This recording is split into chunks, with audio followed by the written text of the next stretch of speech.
در جریان زیارت از سربیا سروزیر آلبانیا ایدی راما به آلبانی تباران مقیم وادی پرسوی این کشور گفت آنها باید از همان حقوق برخوردار باشند که سرب‌های مقیم شمال کشور کوسوو برخوردار می باشند.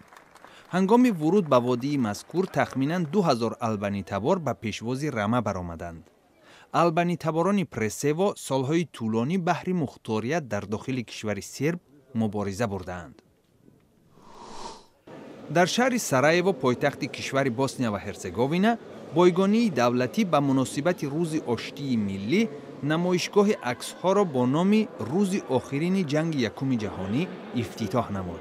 نمایشگاه در مسافه خیلی خرد از همان جای برپا شده است که در سال 1914 شاهزاده فرانس فردیناند ولیعهد سلطه هابسبورگ به قتل رسیده بود.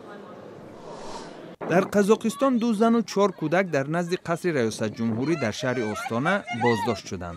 آنها ساکنان شهر آندریس بوده طلب داشتند در مقابل تخریب منزل زیستشان از سوی حکومت به آنها جبران مناسب تقدیم شود.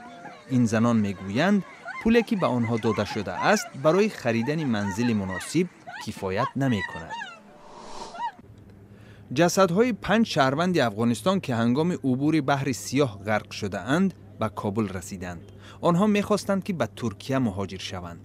وزیر کارهای خارجی افغانستان میگوید احتمالاً 42 افغان سعی داشتند که به این واسطه به ترکیه هجرت کنند و فعلاً جسدهای 25 نفر آنها یافت شده است.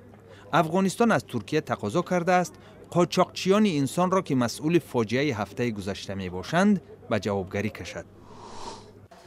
در پایتخت گرجستان اتحادیه ادوکات‌های جوان با هدف جلب توجه به خشونت بر ضد زنان یک مراسم دایر نمود. به قول فعالان این سازمان غیر دولتی در گرجستان خشونت بر ضد زنان به طور قابل ملاحظه افزایش یافته است و پلیس باید به خاطر جلوگیری از این پدیده چاره‌های علاوه‌ای اندیشد. بر پایه آمار سازمان ملل تخمیناً 10% زنان گرجی مورد زورآوری اعضای خانواده‌هایشان قرار می‌گیرند.